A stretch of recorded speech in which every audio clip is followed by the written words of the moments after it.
मेरे साथ शहजाद चौधरी साहब मौजूद है, दिफाई तज्ज़ियाकार सीनियर एनालिस्ट, खुद भी पाक फौज का हिस्सा रहे हैं। उनसे जानते हैं कि क्या इस मामले पर होना चाहिए, क्या फौज एक्सपेक्ट करती है। बहुत शुक्रिया आपका शहजाद चौधरी साहब, thank you so much for your time. Chaudhary साहब, आपके ख्याल से आज जो ये प्रेस रिलीज जारी की गई है, इसकी क्या वजह है? क्यों ये मजबूर होना पड़ रहा है, बार बार उन्हें आके ये कहना पड़ रहा है कि जी सियासत में ना घसीटा जाए? देखिए, ये तो काफी जाहिर है और वाज़ेह है। एलामिया का जो कंटेंट है वो ये कहता है कि डायरेक्टली, इनडायरेक्टली, इंसिनुएशन के तौर पे या नुआंस के तौर पे, यानी कुछ ना कुछ उसमें इम्प्लिसिटली या जैसे कहते हैं कि किसी तरीके से उसको इशारतन शामिल कर दिया जाता है पाक फौज को। अब किसी को कोई गुस्सा है, इमरान खान साहब हों या उससे पहले मरियम नवाज साहिबा या नवाज शरीफ साहब, तो गुस्से की वजूहात हो सकती हैं, लेकिन सबसे बड़ा सवाल जो उनको एड्रेस करना है कि क्या उनका गुस्सा पाकिस्तानी कौम या पाकिस्तान से बड़ा है। तो अगर पाकिस्तानी कौम और पाकिस्तान से बड़ा नहीं, और क्या गुस्सा है कि मुझे वक्त से पहले क्यों हटा दिया, यानी ये नवाज शरीफ साहब को भी ये गुस्सा था और उसके बाद मरियम नवाज साहिबा ये लेके चली, और अब इमरान खान साहब भी इसका इजहार इसी पैराए और इसी तरीके में करते हैं।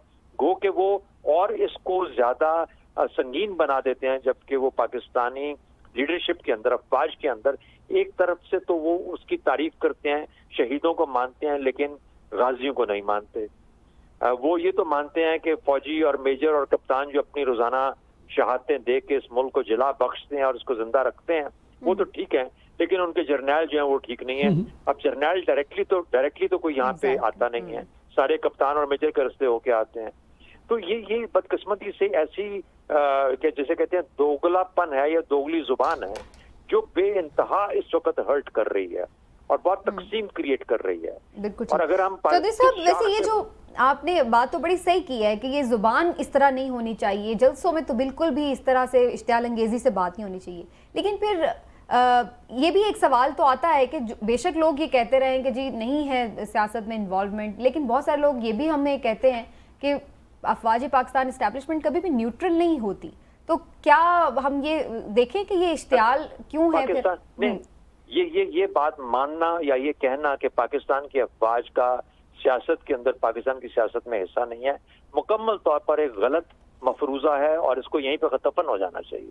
वजह यह है कि पाकिस्तान की अफवाज ने तो डायरेक्टली पाकिस्तान को रूल किया 34 साल। अब अच्छा किया या गलत किया दूसरी बात है, उसके ऊपर हम डिबेट कर सकते हैं। हमारी सियासत क्यों इतनी अपाहज हो जाती है कि उसको बैसाखियों की जरूरत पड़ती है। इमरान खान साहब जब खुद उन्हीं वेज पे बैठ के उन्हीं जगह पे उठ के अब हुकूमत में आते हैं, उस वक्त सब ठीक है, लेकिन जो ही उनको नजर आता है कि अच्छा शायद उनकी जो नजर करम है फौज की वो मुझसे हट गई है, तो वो उसी को ही उसके निशाने पे बैठ जाती है फौज उनके यहाँ।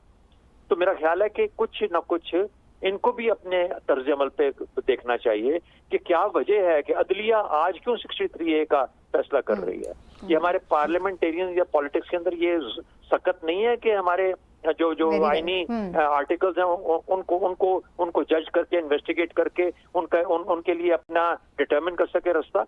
क्यों अदालतों को इसमें शामिल होना पड़ता है? अच्छा, शहजाद चौधरी साहब, इमरान बात कर रहा हूँ। मैं आपसे एक सवाल जानना चाहूँगा, क्योंकि आप खुद माशाल्लाह से बड़े एक्सपीरियंस्ड हैं और फौज का हिस्सा भी रहे हैं।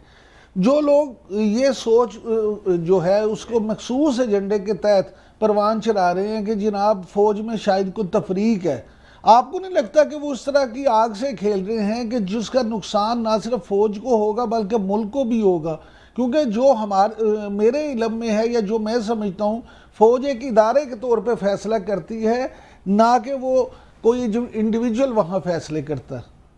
इमरान साहब, बिल्कुल बात सही की आपने, लेकिन मुझे 1 मिनट और बात करने दीजिएगा। कुछ एक पॉइंट बनाना है, वो ये है कि वो एक ही जलसे के अंदर शेख रशीद साहब कहते हैं कि मैं फौज को जानता हूँ, फौज इलेक्शन करवाए जल्दी। क्यों? ये तो सियासत का काम है इलेक्शन करवाना, फौज क्यों करवाए? अगर आप फौज को इनवाइट इस तरीके से करेंगे तो फिर आप किस तरीके से कह सकते हैं कि फौज का रोल नहीं है सियासत के अंदर? फिर क्यों गालियां देती हो सियासत को जब फौज आती है उसके अंदर? दूसरी बात, खान साहब ये कहते हैं अगर गलती का अंदाजा हो गया है तो गलती को दुरुस्त कर लो। किसको पैगाम दे रहे हैं? इशारों के नायों में तारीखी इस्तारे लेके किसके साथ रेफरेंस कर रहे हैं? लेकिन अब आपके सवाल का जवाब देता हूँ। देखिए, जिस शाख पे आप बैठे हैं उस शाख को काटते नहीं है। मैं ये इस्तारन भी बात कर रहा हूँ और मैं पाकिस्तान के लिहाज से भी बात कर रहा हूँ। तो मेरा ख्याल है कि कहीं ना कहीं पे होश के नाखून लेने चाहिए। ये वो लोग हैं जो आज भी ये जर्नैल जो है, जो आज जनरल बाजवा है, ये लाशें उठा के आज भी अपने लोगों की बॉर्डर से लेके आता है। तो कुछ खुदा का खौफ करें अपनी सियासी लड़ाई के अंदर। अपने एक पाव गोश्त के लिए पूरी की पूरी गाय को खुदा ना खास्ता खुदा हिलाली साहब भी कुछ आपसे बात करना चाह रहे हैं। जी हिलाली साहब। हुक्म हुक्म हुक्म हुक्म। देखिए, बात वेरी इंपॉर्टेंट बात यह है कि दो किस्म के रेफरेंसेस फौज के लिए होते हैं। एक होता है जो मैं कहूँगा मलाइन है, उसके माने उनको डैमेज करता है, उनको मलाइन करता है एक लिहाज से। और दूसरा होता है जो बिनाइन है, जो उसका मतलब नहीं है किसी को जाके डैमेज करना, मगर एक फैक्ट या एक कंस्ट्रक्टिव सजेशन होता है। मिसाल के तौर पे एक इलेक्शन हो रहा है कोई जगह पे। इमरान साहब, जैसे मैंने कहा कि मैं ये तो नहीं पूछने वाली कि जी कौन घसीट रहा है। हम देख रहे हैं कल मरियम साहिबा ने भी जो फतेह जंग में जलसा किया था 1-2 दिन पहले, उनकी तरफ से भी कुछ बात ऐसी हुई। इमरान खान साहब हैं, वो भी हर जलसे में कोई ना कोई बीच में स्ट्राइकर ऐसा छोड़ देते हैं जो ऐसा लगता है कि इदारों को वो बात करें। और उनके अलावा भी मुख्तलिफ सियासी जो कायदीन हैं वो ऐसी गुफ्तगू करते रहते हैं। शेख रशीद साहब तो सर फहरिस्त है।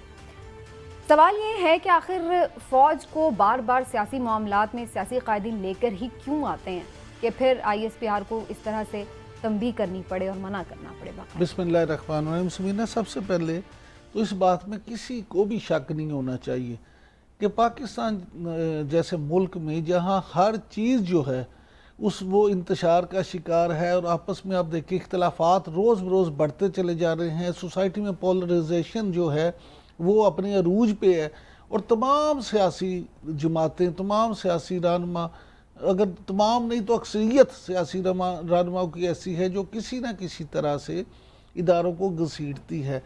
उनको इस बात का यकीन होना चाहिए कि इस मुल्क का अगर कोई मजबूत मुहाफिज है तो वो सिर्फ़ और सिर्फ फ़ौज है।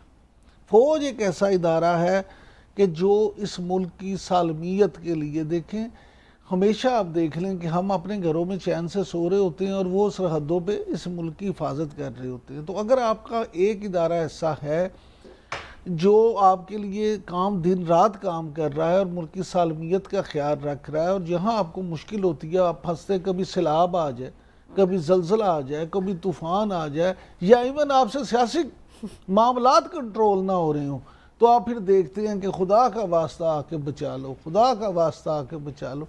तो अगर आप उनको ही घसीटेंगे, उनको इस तरह से करेंगे, तो इससे बुरी हरकत हो नहीं सकती। तो ये बड़ी ज़्यादती है।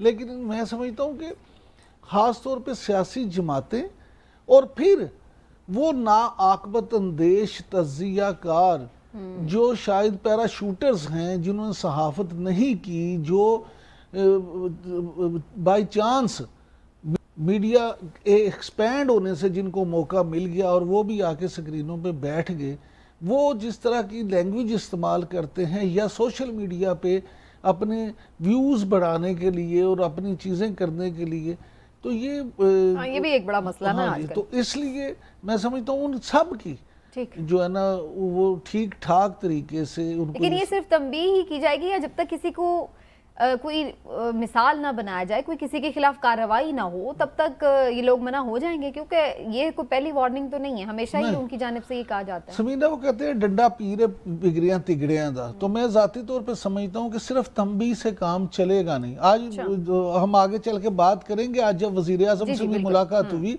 उसमें उन्होंने भी वैसे ये इंदिया दिया है कि इस हवाले से जो है वो किसी को इजाज़त नहीं दी जाएगी और कानून जो है वो हरकत में आएगा। तो मुझे लगता है हुकूमत को कुछ ना कुछ तो इस पे या इदारों को करना पड़ेगा। ये तो खैर हमारे साबिक़ वज़ीर आज़म भी कहते थे और हमारे आइन में भी लिखा हुआ है, तो ये आइन की खिलाफ वर्जी भी है कि अगर हम इस तरह की तनकीद फ़ौजी अदलिया पे करते हैं।